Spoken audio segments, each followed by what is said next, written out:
Hi Adam, how are we doing? Good. Well, there've been some not movements. It's the hazel market's kind of laid down on its back, is it? Yeah, I think we're kind of coming to the conclusion amongst the farmers and the major kind of growers that pricing really just has been too high throughout most of the season. Right. Okay. They've finally realised. Yeah, it's finally sunk in. They've still got 50% of the crops sitting in their shed. Okay.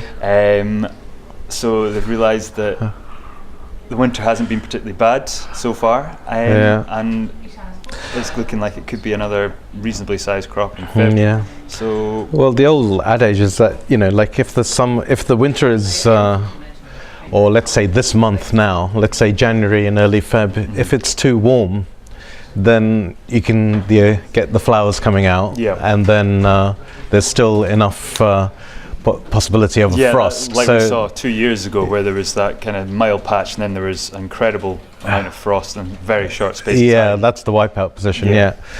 But you think there's a sort of gradually they realised that they need to sell a bit, because if this crop, if the 2016 crop is large, then they have got a bit of a problem. I mean, now is a good time to kind of push for any kind of bids that you want to put forward, and go for any kind of, I'd say, medium to short term contracts. Rest of crop, or I mean, it wouldn't be a mistake to buy through the rest of the crop now.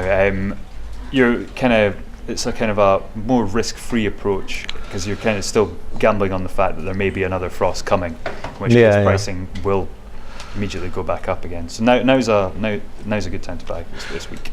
Right. One of your other products is in a not altogether dissimilar position, and that's Flames. Yeah. What's the story there then? So Flames at the moment, there's been sort of reports of damage to crop in northern Chile. About 40% of the crop is reported to have been damaged. Central and southern, we're still waiting for exact kind of quantities to come in. But the real kind of kicker at the moment is that the farmers have been paid quite high pricing for fresh grapes.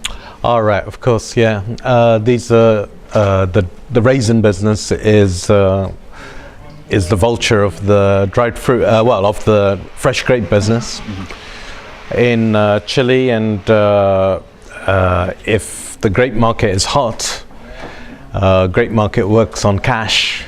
Man turns up at your house, presses money in your hand, and goes off and takes your harvest in, which is pretty good.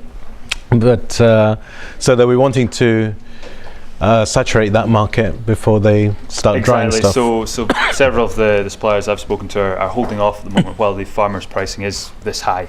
Okay. They've also got a strong peso in Chile at the moment, so the farmers are expecting more pesos for their crop. Do you think many sales have been made for the new crop? No, I don't think so, not yet. I think as most of the suppliers are holding back at the moment, and there's also still some 2014 material circulating. I know there's some traders in Europe that still have large quantities of unsold 2014 material as well. Right. Flames and Thompsons, or just Flames? Seems to be just Flames at the moment, from what I'm hearing. Thompson seems to be more settled. It seems to be people are taking up their demand, but there seems to be over purchase on Flames last year. Okay, so it's not going to be so easy then, really. No, it's going to be an interesting few months. I think pricings, there's still, from what I'm hearing, there's still quite a range of pricing. Right. I mean, there's several suppliers I've spoken to have projected a range of about $200 that they think the crop could fall in. Right, okay, so we're starting high, that's always hard. Also, we had some damage, didn't we, to the northern end of the crop? Yeah, around 40%. Right, okay. About 40% has been damaged due to flooding from El Nino effects. Right, okay, so that's also tricky, because there's a long time period between the northern and the southern crops, I don't know, a couple of months maybe. And so the northern crop, which is what would kick us off, is got one of its legs cut off, and exactly. And I think, as you said, there's similar parallels between size of the crop and the Turkish hazelnut crop, largely because demand in Europe is down as well for flames. Demand is down and stagnant, though I think the ladies went to the Sweetie exhibition, said that there are more flames in mixers and etc.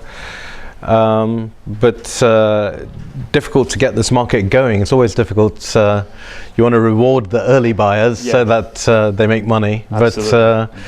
and keep the ball rolling along. But difficult to start from a high price. Also, this is an industry that maybe has seen better times. In fact, you could say a lot of people complain that there are now too many factories, especially with the flames, and.